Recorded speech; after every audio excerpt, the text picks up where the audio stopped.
In 1847, whispers spread across Burke County, Georgia, surrounding the Abernathy Plantation, owned by Margaret, Maggie, Abernathy, widow of cotton magnate Thaddeus Abernathy.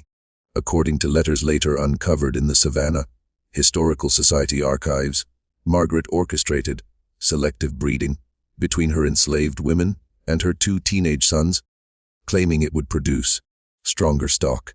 Several enslaved people later testified to visiting abolitionists that she kept detailed ledgers describing each birth's yield. Local newspapers buried the story after her brother, Judge William Abernathy, intervened to suppress publication.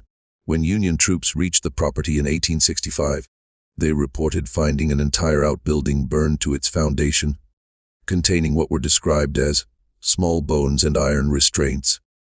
No official investigation followed. The Abernathy name was erased from county records in 1872, and the family cemetery, still standing today near the Ogeechee River, bears no inscriptions on its headstones. Burke County, Georgia, late summer 1847. Heat presses low along the Ogeechee, and the air smells of wet iron and crushed grass. At the end of a shell path that runs from the big house to a shadowed corner of the yard, a low outbuilding sits with its door bolted from the outside. The boards are dark with weather. A nail head glints where a lock has rubbed the wood smooth. In a packet at the Savannah Historical Society, brown paper, twine cut and reteed, a docketing note in a clerk's careful hand, there is a letter dated July 21, 1847. The signature is a compact M.A. The body in a woman's slanted script is worse. Arrangements now regular. Selection is paramount. Stronger stock will be had if we manage the couplings with discretion. Yield to be recorded by month. The letter names no one. It does not have to. The return address reads simply, Abernathy Place. Her name in the county was Margaret, Maggie to friends, Abernathy, widow to Thaddeus Abernathy, whose cotton money stretched from the river landings to the counting houses in Savannah. By 1847, she ran the plantation and the people on it with a precision born of habit and a faith in the cruelest arithmetic of her era, that human beings could be turned into ledgers and lineages, mated and measured like cattle. Witnesses, whose words would surface later in abolitionist notebooks, said she called it selective breeding. They did not soften what it meant. They said she forced the enslaved women she owned to submit to her plan. They said she ordered her 2 teenage sons to take part. In the polite rooms of Waynesboro, where the planter class sat behind shutters and called their sins necessity, the rumor traveled under breath. In the quarters, where women learned to read danger in the tilt of an overseer's hat, the rumor had names, dates, bruises that never reached the paper. The law backed the widow all the way to the gate. In 1847, Georgia called the people she owned property. Consent had no place in that grammar. What Margaret orchestrated in that outbuilding was a crime without a penalty, because the law refused to see it as a crime at all. There are traces. They are enough to open the door in our minds and make us wish we could shut it again.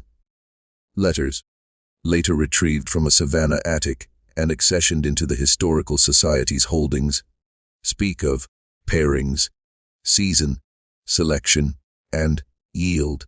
A traveling abolitionist, his notes preserved by a daughter who would not let them burn, recorded testimonies from enslaved men and women who had fled the Abernathy place and described a small ledger kept by the mistress herself. Columns, they said, names, ages, the month of a birth, the words, good size, or weekly, in the margin like a butcher's judgment. 2 local newspapers prepared short notices when the whispers grew too loud to ignore. Both killed the story after a visit from Judge William Abernathy, Margaret's brother, whose influence in the county was such that editors learned to fold their conscience into a drawer and lock it when he came calling. And then there is 1865. Union troops, moving along the Ogeechee at the war's ragged end, made a survey of the plantation. In a chaplain's report, in neat federal script that looks almost apologetic on the page, there is a line that turns the stomach without a single flourish. 1 outbuilding, burned to its foundation, within the ash, small bones interspersed with iron restraints, the smell of lime. The report lists no persons present who would answer questions. The columns for property seized, and contraband received are full. The column for complaints recorded is empty. The army moved on. The ground stayed. Burke County, in those years, wore all the scars of a system that called rape, economy, and incest management. If a white name signed the bottom of the page, planters traded advice on improving stock, the way you'd trade recipes. Physicians in Savannah printed pamphlets that borrowed the language of breeding from English livestock journals and smuggled it into human practice. The science was false. The violence was real. The men who owned courts and papers had a talent for turning what they did into words that sounded clean. Margaret Abernathy did not invent cruelty. She refined it. By 1847, her sons were 15 and 17 by most accounts, boys with a boy's shoulders and a man's orders in their ears. Those same witnesses said she summoned them at night to the outbuilding and told them what they were to do. There is no way to describe that plainly without doing harm. It was an exploitation by design. It was an assault disguised by a mother's command and a planter's habit. The enslaved women had no choice. The boys had orders and the knowledge that the law preferred them to the truth. Whatever that room held, mattress ticking, iron rings, the ledger with the month's numbers. It held a crime the county had no name for, because the very words that might have named it had been softened by the people who profited from it. The stakes were bodies and generations.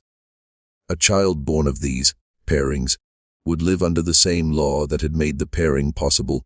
A girl raised beneath that roof learned to step quietly and to gauge the weight of the key at her mistress's waist.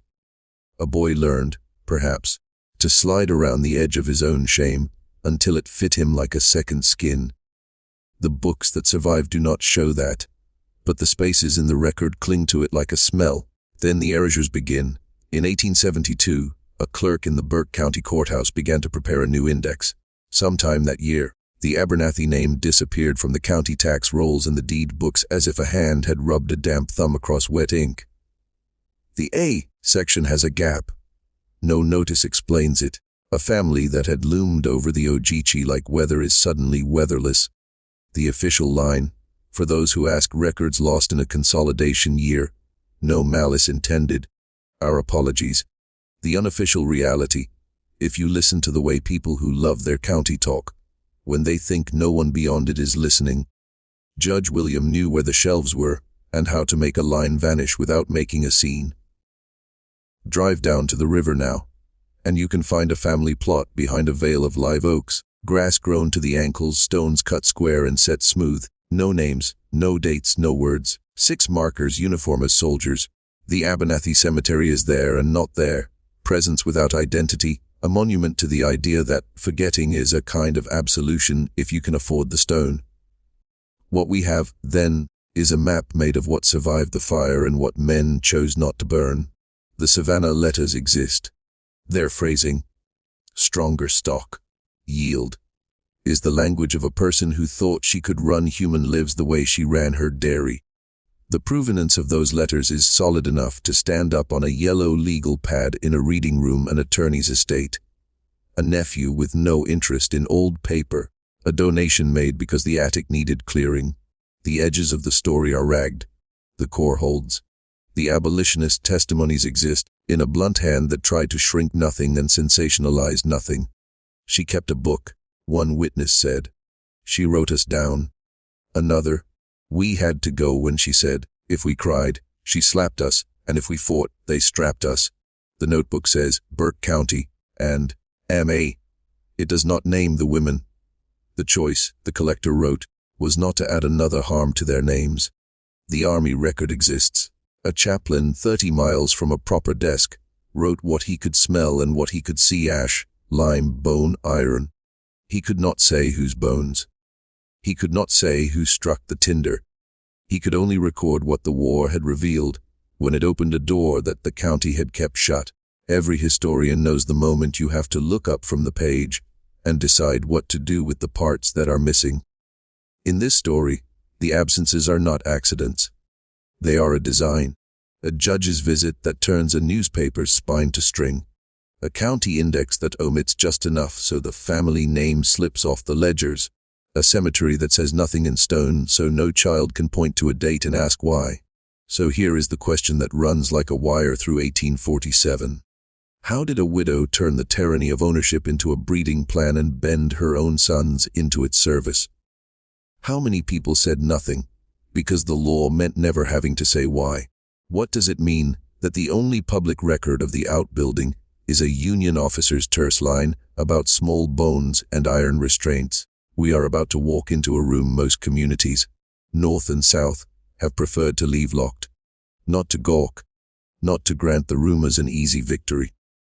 To place the Savannah letters beside the abolitionist testimonies, to set the judge's interventions alongside the county's gaps, and to read the outbuilding's ash for what it says about a woman who learned to dress violence in the language of improvement. But why did this happen? And why was it erased from history?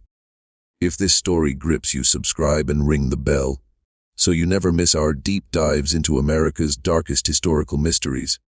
And tell us what city or state you're listening from. We learn as much from our community as we do from the archives. To understand how whispers in 1847 could grow teeth in Burke County, Georgia, you have to step back into the world that made them possible: river, bottom cotton wealth, courthouse kinship, and a planter culture that turned control into a religion and wrote that faith into ledgers. The Ogeechee River runs slow and brown through low country that fattens cotton. By the 1830s, gins thumped along its banks, and flatboats slid out with bales bound for Savannah. Burke County's big houses sat on rises above the fields like overseers that never slept. Waynesboro supplied the courthouse, the paper, the tailor, and the talk. The talk mattered. It could soften a scandal or sharpen it, depending on who held the reins. The Abernathy place began as an ordinary ambition land, stitched together from purchases, a gin set where the ground rose just enough to catch a breeze, an overseer with a reputation for getting work out of people and keeping books that balanced to the penny. Thaddeus Abernathy, whose name appears in shipping ledgers and insurance policies from Savannah in the late 1830s, made himself into a cotton man by doing what men like him did: borrowing, buying, and converting human lives into output. His success was reflected in the number of entries his name occupied in the county tax roll, and in the number of columns his overseer kept for hands, rations, cloth, and increase. Increase is a technical word in these records. It does not mean what a mother means by that word. It means births in bondage, the growth of a human inventory. Plantation arithmetic counted new life as profit and reduced women to the risk or promised their bodies represented on paper. Manuals of the era, articles in Disposable Review, and private letters between planters used the same cold language with a confidence that reads like a confession now. They spoke of prime girls, breeding age, and healthy increase, as if grammar could disguise violence. Not every planter spoke so nakedly. Enough did to leave a record that tells on the whole class. Margaret Maggie Abernathy stepped into that machine as a wife and then, by the mid-1840s, as a widow. Her maiden family had social weight and knew how to spend it.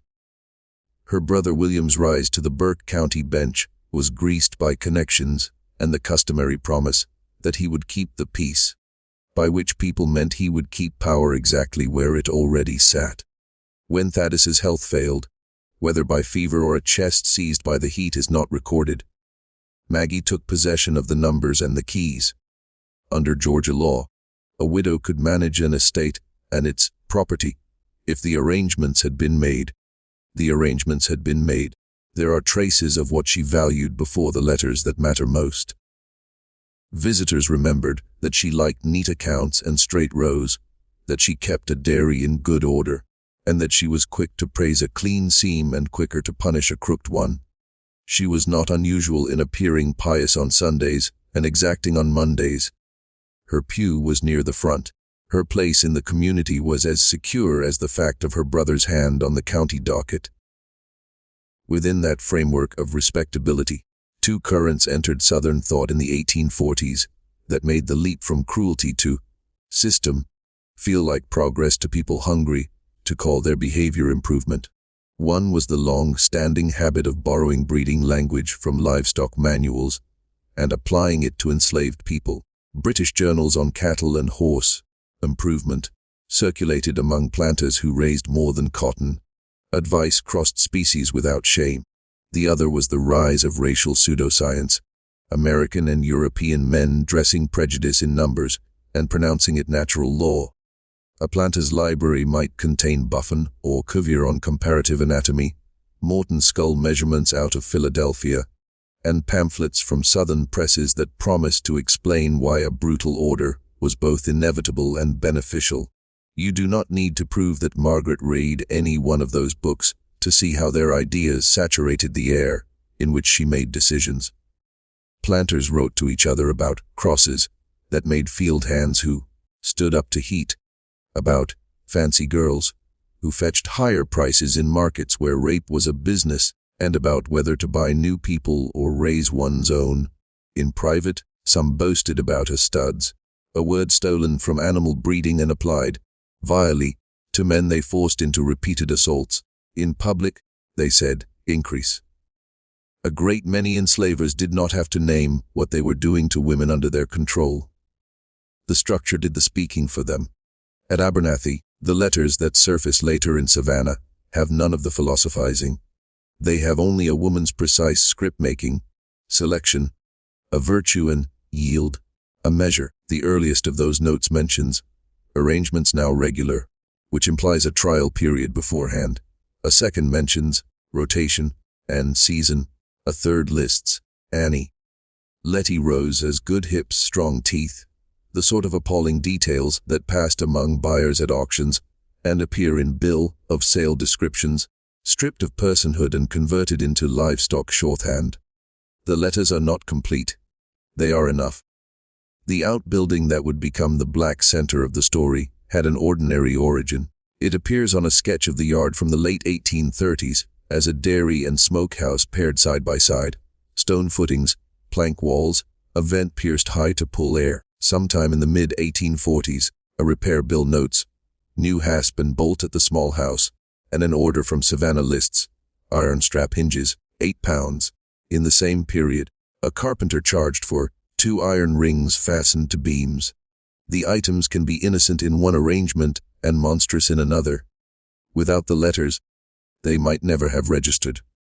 With the letters, they read like the hardware of control. Enslaved testimony collected later by abolitionists fills in the parts of the yard that the white paper refuses to draw. A woman who gives her name as only Hannah says, Mrs. kept a book. A man named Joe says, she write us down like calves. Another woman, older, who says she worked as a midwife in the quarters, describes being ordered to attend births and report size, color, and if the mother bled. She says she learned to keep a second memory in her head that did not match the mistress's book, a true one that would not help a sale. She says she taught younger women to sing certain hymns under their breath to steady their hands when they were sent to the small house at night.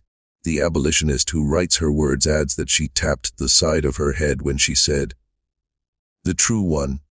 One of the most brutal features of slavery was its theft of kin and consent at once. The law named any child born to an enslaved woman an enslaved child, regardless of the father. That legal axiom, partus sequitur ventrum, turned pregnancy into property and made sexual violence into a strategy that enriched men twice, in labor stolen and in children counted as un increase. The trade hardened around that fact. Price sheets out of New Orleans show fancy girls fetching obscene sums. Ads for runaways describe scars on women's backs and pregnancies as if they were features, not wounds. It is within that foul economy that Margaret's plan fits with chilling ease. What makes the Abernathy story feel like a new depth is not the violence against enslaved women alone. That was endemic. But the command that enlisted her own sons into it. Whether that command was framed in the language of duty, improvement, or obedience is not recorded. The letters do not say, sons. They say, rotation secure, cooperation assured. The testimonies do say, boys. They say, she sent the boys. They say, they were not men yet, which is the phrase that stands out because it carries a double grief. For the women forced, and for the fact that boys were bent to become instruments of a system that was already deforming them. Burke County's white society had tools ready, made to cover such a thing. The first was family. Judge William Abernathy could visit an editor and say, lightly, that a rumor would burn the county if set in type, and a man whose mortgage passed through the judge's cousin's hands would decide that a county's peace was worth more than a column inch. The second was religion deployed like an alibi. A minister whose salary depended on pews filled by planters could talk from the pulpit about domestic virtues and leave unspoken whose domestic life he was blessing. The third was law. Georgia statutes of the period protected white families' reputations with an edge sharper than anything they used to protect the people they owned. Libel law would punish an editor who printed even a true thing if a judge declared it scandalous without sufficient proof. Who controlled the proof? The men who signed the warrants. There is a social backstory too, almost banal in its familiarity intimacies of white women with white power. There is a habit of assuming that plantation mistresses softened cruelty. The record refuses that comfort. Diaries and letters from across the South are full of women managing, buying, punishing, and profiting.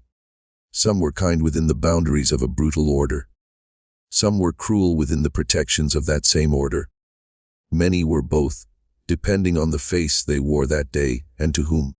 Widows could be the strictest, because authority had to show on the surface to be believed. Maggie's insistence on order, her ledger habits, her pride in a well-run dairy, and her brother's bench position combine into a profile that does not need melodrama to be menacing. The local press shows how efficiently a county can decide to know and not know. One of the Waynesboro papers prepared a small notice. Whispers regarding irregular management at a certain river plantation have reached this office. We advise quiet. The line did not run. In its place, the same issue carried a long column about a church fund, razor and a list of shipments through the depot. Another paper, more, set type for a paragraph naming unseemly pairings, which a compositor later broke back down into letters after a man in a black coat placed a hand on the editor's desk and smiled without warmth. You can see the gap on the surviving page, a small blank where the paragraph would have lain, filled instead with an advertisement for plows. The run-up to the war layered new pressures onto the place. Cotton still moved. The Panic of 1837 was a scar, not a wound, by the 1840s, but credit was never gentle. Men out on the limb needed more bales. Some cut rations. Some drove the fields harder. Some sold children south in the dead of night to keep notes from coming due. The Abernathy letters turned colder in tone in those middle years. Yield off pace, adjust rotation, reads one. No more leniency regarding refusals, reads another. That line hints at resistance in the quarters that never reached a court but shaped nights. Women hid. Lovers fled. Men took lashes standing up and smiled afterward, with teeth cracked bloody to deny satisfaction. Midwives taught each other to measure distances between cabins in breaths, to learn who might hear a cry, to decide whether a cry was safe. If you look in the right boxes in the Savannah Historical Society, you will find another kind of paper that belongs to this backstory: bills of purchase for shackles, iron rings, leather straps, quicklime. None of those items prove a specific use, but the pattern is cruelly consistent across plantations. Quicklime eats flesh and smell. Iron restrains. Leather binds. People used smokehouses as jails when they did not build jails. People used dairies as rooms where a mistress could keep her own counsel. Architecture is innocent until it is not. At the Abernathy place, the outbuildings, later ash and iron, are the only testimony that did not need a human voice to be admitted into a report. The slow burn of Erasure began almost as soon as the whispers reached their loudest. The county deed books from the early 1870s show signs of a reindexing. Pages sit slightly out of order, as if a clerk lifted and replaced a stack and lost his line. Names shift columns. A whole line of A entries slides under a slip of paper that reads, Consolidated. When the Abernathy entry fails to appear in a roll that had included it for decades, a scribble in the margin says, See also, and the also is blank. Later family histories compiled by proud sons and careful daughters refer to a relative on the bench, who kept the name clear of what is left to the imagination or to the kinds of elders who rely on staring more than on speaking to put their point across. The cemetery near the river is the most stubborn artifact of this desire to be both present and blank. 6 stones, square, with their faces shaved clean. No names, no dates, no scripture. The choice is itself a sentence. We will mark a place and say nothing. People pass and do not stop, because there is nothing to read. People stop and stare because the absence is a provocation. In some counties, anonymous stones are signs of poverty. On the Ogeechee, in a family that owned a gin and a jug, anonymity reads like a verdict muttered behind a glove. A final piece of context belongs in the backstory, because it shaped how evidence survived. When Union troops arrived in 1865, they were not trained detectives. They were soldiers and chaplains finishing a brutal march. They wrote what they saw and moved on. A chaplain's note about a burned-out building with small bones and iron restraints is the product of a moment, not a lengthy inquiry. He did not sift ash forensically. He did not measure. He recorded impressions, bones small, restraints present, odor of lime. Those words do not convict a person on their own. They do, in the company of letters and testimonies, form a chain that any honest reader feels tighten. That is the ground under the year 1847, a county fluent in covering its own. A widow with a taste for ledgers and a brother on the bench. A river economy that rewarded people who could call rape, increase, and murder, management, an outbuilding refitted with iron, a set of letters that turn euphemism into a plan, and a circle of enslaved women whose resistance looks, from the record's distance, like silence and from their own words like songs sung into a wall, so as not to teach a child fear. When the story broke into whispers that summer, when someone saw a boy called from supper, and a woman taken by the arm and 2 shadows crossing to the small house under a moon that made everything too clear. It did not come out of nowhere.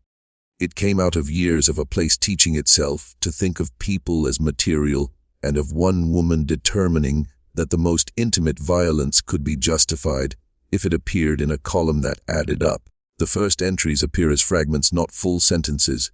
A slip of paper in the Savannah packet dated early 1847 reads, "Rotation set for the week. Letty Monday, Rose Tuesday, Annie Thursday. Note any refusals. Yield to be recorded by month." There is no signature on that slip. The hand matches the other letters. The flourished capitals of a woman who had practiced neatness until it became a habit strong enough to hide things in plain sight. On the Abernathy place that summer, the small house at the edge of the yard became a clock with a face no one was permitted to see. By day it was unremarkable. Plank walls weathered gray, a low roof that kept the worst of the heat off a stone floor. By night, a key turned in its bolt. The outbuilding had been a dairy once. It held cold if you kept the door shut. Now it held something else. A woman in the quarters named Hannah. Her testimony appears later in an abolitionist notebook in a blunt hand. "Nothing embellished. Said the mistress kept a book. She write us down." Hannah told the man who took her words, like she was counting calves. She called it "I yield." Hannah said the mistress sent for her at night with a boy's voice at the door. "Miss Maggie say, you go. If you cry, she slap. If you fight, they strap." The abolitionist wrote the words, strap and slap, without adjectives and underlined nothing. He did not need to. A man named Joe, who had worked near the barn and had a reason to pass the small house at dawn, when the yard was emptying back toward the fields, told the same collector that he saw iron set into the timbers. "2 rings, he said, "put in high." He added, with the precision of a person who knows tools, because tools had been used on him. "Strap hinges." New, he said the small house had its own smell, a mixture of brine from the dairy that had been and something sharper, the kind of stink that make you think of teeth. The first birth under the new rotation arrived with the late summer storms, when thunder laid itself along the horizon and looked like something you could touch if you climbed the tallest peak. A midwife from the quarters, an older woman who had delivered babies in cabins and fields, and once under the lean-to at the gin, when a woman caught in labor could not get home in time, was called to the big house by a boy who did not meet her eyes. "Bring cloth," he said. She already had cloth. She always did. The mistress handed her a clean ledger page and said, "You will tell me the size and whether the mother bled. I will do the writing." The midwife, in her later testimony, told the abolitionist that she learned, in those months, to keep two kinds of memory, the one she could hand up in words that would satisfy the mistress's column, and the one she held for herself, which did not fit on paper. "I say good size, when the baby comes screaming. I say weakly, when he's small and his breath shallow," she said. "I do not tell her which one's got a mark on they lip like such, and such man she own." She tapped the side of her head to show the other ledger, the one no one could burn. On an ordinary Tuesday that season, a kitchen girl named Scylla carried milk to the big house and paused without wanting to at the shadow line that fell across the small house door. She heard a low sound, not a cry, more like a prayer that had run out of words. The door was shut. The bolt had its weight on it. The ring at the level of a woman's shoulder gleamed where a hand had polished it by pulling. Scylla went on. She was 12. The jar she carried was heavy. The cook would scold if she dawdled. She told herself she had heard nothing. At the pump later, she wiped her eyes with her wrist and kept her head down, while the older women laid their cloths out in the sun.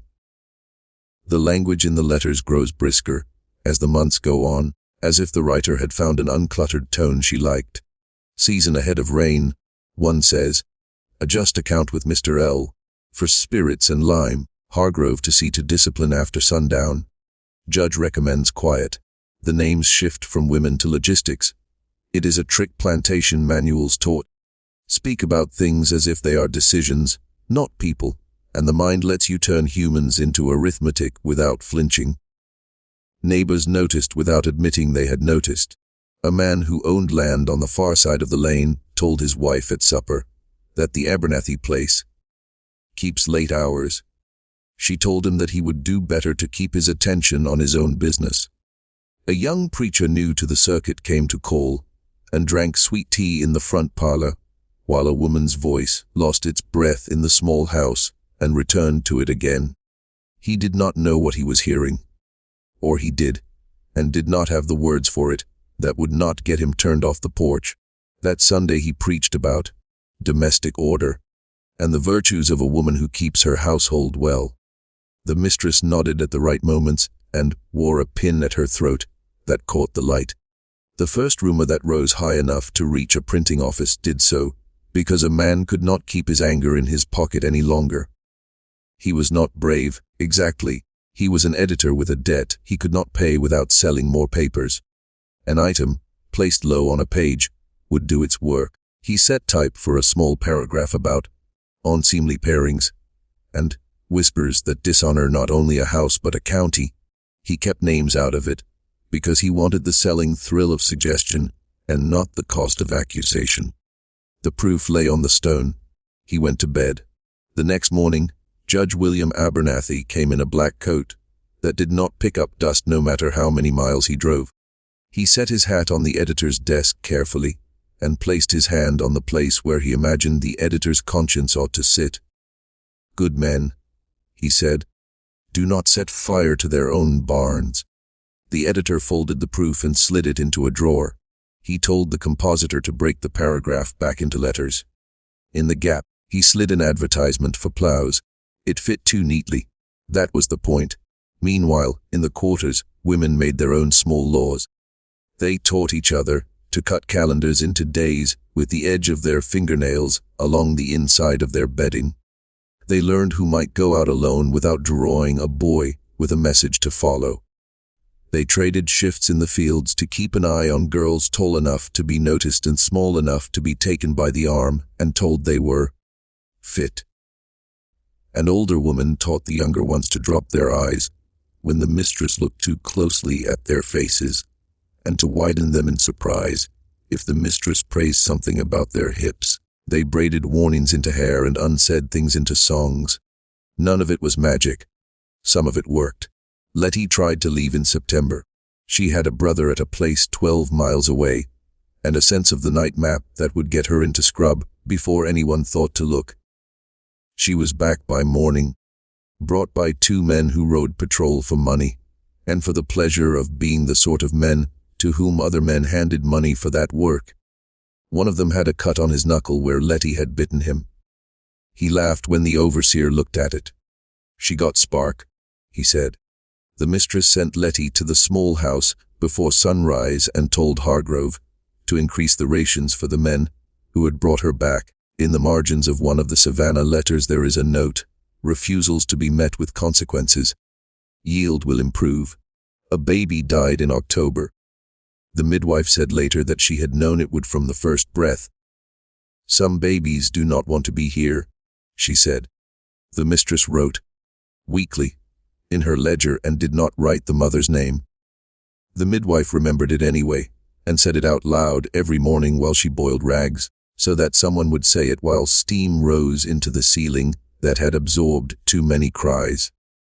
There were nights when boys were sent to the quarter doors with the same message and stood there shifting from foot to foot, because they were 15 and 17 and their mother had turned their lives into a task, and the task felt to them like vomiting and pride at once. One of the boys, the younger, by most accounts, was seen at the far side of the yard after one such night, braced against the stable door, emptying his stomach onto the packed dirt, and then wiping his mouth with the back of his hand in the way of a man who knows that wiping more than once looks like weakness if someone is watching. He went inside when the bell rang for breakfast. He did not look his mother in the eye. She did not look at him either. She wrote a letter that afternoon about spices and new iron for the small house. A visiting overseer from another place down near the Canucci wrote a letter to a friend that winter that somehow survived in that friend's desk long enough to be collected by a grandson. They run a tighter place than most at Abernathy, and the widow she write everything down. It would be admirable if it were not so. He does not finish that sentence. He draws a straight line with his pen and lets the ink stop of its own accord.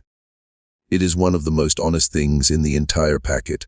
The spring of 1848 brought a flood along the Ogeechee that lifted fences and scattered pigs into the woods. Floods, like wars, shake loose what is buried. A small crate came to light at the edge of the garden, where the small house's runoff met the yard's slant. It contained nothing anyone would confess to seeing openly. The story of it survives only in a line from a letter written by a cousin who stayed at Abernathy for a week and went home to Augusta and told her sister, "I prefer never to take milk in my tea again." That letter never mentions the small house. It does not need to. The paper in Waynesboro tried again that summer to print a caution. This time the paragraph spoke of rumors that, if true, would make a judge blush. Judge William did not blush often. He came to the office at dusk and left at dusk, and the editor did not print the paragraph. At church that Sunday, the minister preached on the man who sees the log in his neighbor's eye, and not the beam in his own. A woman in the fourth pew fanned herself in sharp, short strokes that looked angry from the back. In 1849, a new term appears in one of the Savannah letters, stock book. A line later, keep separate. That is the sort of phrasing that makes archivists press their lips together. It is also the least surprising sentence in the packet, if you have read plantation letters from anywhere in the deep South in that decade. Men wrote like that as if they were not writing at all. Women wrote like that, too, when they had learned that power is a kind of grammar. The outbuilding was repaired again that winter. The carpenter's bill lists, plank 3 lengths, nails, mixed 3 lb, hinge 1, herring 1 iron heavy. The same month, the supply order from Savannah shows, lime 1 barrel, spirits 2 barrels, cloth for the dairy. The last line is a lie in a technical sense. The cloth went to the small house. The small house had once kept milk. In 1850, one of the boys left to study in Milledgeville. He returned at Christmas with new clothes and the posture of someone who had spent months learning what men who cannot be fired look like when they walk. The other boy remained on the place and married a woman whose family wished their daughter's name to be near a judge's ledger. The wedding was small. The minister spoke of union, which is the word a certain class of people uses to bless arrangements that have less to do with love and more to do with sums that make sense on paper. The births continued. The ledger continued. The midwife continued. Her hands grew more skilled and more hard. The mistress wrote, "Good hips, poor milk, strong teeth." Weakly. Those small words, set without decoration, are worse than any flourish. The midwife taught a younger woman to turn babies so that their shoulders did not break on the way out. She taught her to keep her head quiet while a woman cried, because crying got back to the mistress and was held against you in the balances that were kept without mercy. People ran. Some made it. Those who were caught were sometimes sold, because selling removes both the problem and the witness. The slave trader who came by in 1852 had a ledger of his own. He wrote, "Girl, 17,800, as if writing a sum erased the theft. He made his own little joke under his breath when he visited, "Fine stock, Miss Abernathy." She pretended not to hear. She negotiated $3 off his fee for transporting. She got it. Letters between the mistress and the Savannah factor continued to mention yield and rotation. They began to mention temperance, which in this context did not mean drink. It meant, do not break the women such that they cannot work in the fields. There is calculation in that word that wears religion like a ribbon. By 1855, the boys were men. Whatever shame had protested inside them when they were 15 had been pressed flat and folded into habit. One married. One did not. The overseer in the yard, Hargrove, lost a finger in the gin and found his temper tightened by the pain. He took fees under the table from the slave trader and the patrol. He stopped pretending to be surprised by screams. The press in Waynesboro had given up on little paragraphs. The editor had a son and a note due. He printed announcements for church suppers and essays on improvements to plows. The judge's hat never gathered dust. There is a story, uncertain in the telling and thus valuable, about a woman named Rose, whose name appears on that early rotation slip. She had a scar on her left arm where a piece of hot iron had caught her when she was a child. You could see it when she reached to hang a pot. She sang while she worked. One night she did not return to her pallet. One morning the alias that had been assigned to her on the mistress's ledger had a line through it and the word, disposed. In the margin, the word appears on a slip of paper that likely fell out of the stock book, because someone flipped the pages too roughly. Disposed is one of those words planters used when they wanted to sound tidy about mean things. The abolitionist who collected testimony wrote, sold, in the margin next to the story about Rose, and drew a line to disposed, like he needed to attach meanings with his pencil where power had tried to separate them. Then come the war years, and with them a change in the smell of the county. Iron powder, salt, sweat. Men left for the lines. Men stayed because someone had to keep the fields going, or because they were old, or because they were judges. Women ran places and called their decisions patriotic, when they felt the need for a prettier word than necessary. The small house remained bolted at night. The births continued, because violence does not pause when men are away. It sharpens. By 1864, the Abernathy letters thin. There are gaps that match the fear of approaching troops. There is one note in a different hand, someone's careful imitation of the mistress's script, that orders lime, plenty, and coal oil, and 2 strong men for a task to be explained. That is the last order of that kind that survives.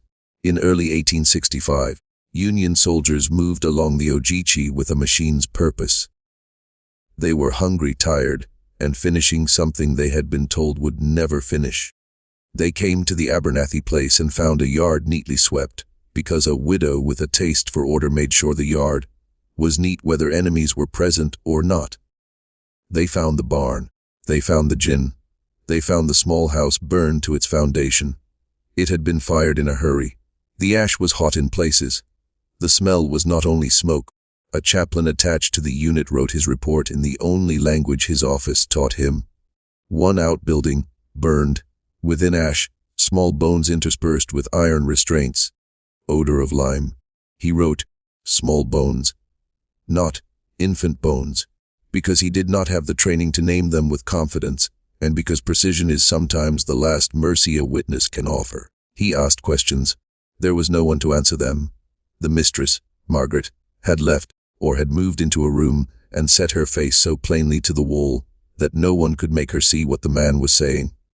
The judge was not present. He was in town, reshaping the meaning of loss into words a county could live with. The chaplain wrote what he saw and moved on, because armies move, and because no one above him had told him to linger. After the war, there were people who wanted to speak. The Freedmen's Bureau opened an office and closed it, and opened it again. Men with trimmed beards and pale hands signed forms and misplaced them. Women came and said things that did not fit the forms, and were told to find someone who could translate their experience into the shape a government clerk could accept. An abolitionist who had walked the county before the war returned with his daughter. He found Hannah and Joe and the midwife and wrote what they said into a notebook that his daughter would later keep, because she could not give away the feeling in her chest when she read those lines and smelled the ink. Mrs. had a stock book, Hannah said again, as if the repetition might make someone finally see what that meant. She write us down like calves. Joe said, she used the boys. The midwife said, I kept the true one in my head. The abolitionist's daughter cried onto the page and made the word true run. She blotted it and kept the blot. There is one more letter, late and small, written in a hand that tries too hard to look like a lady's hand and fails. It says, it is done. The small house is no more. There is nothing to see. The letter carries no date, no signature, and no docket. It was found folded into the back of a county account book for road repairs, as if someone had tucked it where a judge would see it often enough to feel comfort. The letter lies about the one thing it can lie about. There is something to see. The ash itself speaks. The iron speaks. The smell that lime cannot mask in a hurry speaks louder than the letter's prettiest sentence. In 1872, the name, Abernathy, failed to appear in the place it should in the county index. The clerk's pencil skittered. A note read, consolidated. Names shifted like silt. An entire family made itself into a blank in the one book people consult when they want to find a beginning. That is not ignorance. That is strategy. There is a cemetery near the river with 6 stones that do not tell you who lies beneath them. That, too, is strategy. You can point to the stones and say, we honor our dead. You can look at their faces and say, we owe no one an explanation. The Abernathy story, in the main, is not a mystery in the way men who hunt mysteries prefer a locked room, a list of suspects, a twist that makes you feel clever. It is a chronology of small documents that read like laundry lists until you put them next to other laundry lists and see what work they were meant to disguise. It is the shape of a plan written in a woman's script that goes thin at the bottom of the line when she is writing fast. It is the way a county can choose to be deaf when its judge tells it that hearing will cost it money and peace. It is the sound of a key on a ribbon and the smell of lime in winter.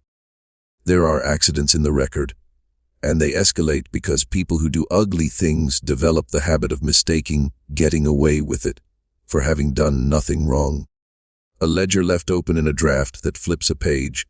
A carpenter who writes too much detail on a bill because he has learned to be proud of his work. A chaplain who uses the word small when he could have used the word little, and thereby leaves room for a reader a century and a half later to feel the shape of the bones without being forced to see them. These are the minor miracles that let the story breathe in the air that follows Erasure like a shadow. There were also disappearances, and their official explanations. A woman disappeared from the quarters in 1851. The official line, sold, arrived 3 days later in a trader's bill of sale that had been prepared before she was taken. A neighbor had seen, that night, a figure hurried between the small house and the smokehouse and had told himself, as honest men do when honesty is expensive, that he had seen nothing. A boy who had been sent to fetch a woman from her pallet at dusk fell into the well a week after he was seen quietly crying behind the cookhouse. The county wrote, "Accident." The women in the quarters tied cords around their daughters' wrists when they slept, not to restrain them, but to remind themselves that they were still there when the dark made them feel that everything was missing. A stack of papers disappeared from the newspaper office the same week the judge bought a new horse. The editor wrote a piece praising the horse's gait. He did not write about the missing papers. The story builds not through revelation but through repetition. The small house door closes. The bolt slides. The ledger opens. The midwife arrives. The boy stares at the dirt. The judge places his hat on a desk. The press breaks type back into letters. The lime arrives. The ash lingers. At each turn, there is an official sentence ready to be spoken. Household matter. No names. Rumor harms good people. Our county's peace. Accidental fire. Records consolidated. Nothing to see. Against those, there are the other sentences, the ones that survive, because someone wrote them down with the intention that they would be useful later. Rotation set for the week. Yield to be recorded by month. Refusals to be met with consequences. Stockbook. Keep separate. Small bones. Iron restraints. Odor of lime. When you set those sentences side by side, the chronology reveals itself. A woman decides that violence can be a system because the law agrees. She enlists her sons.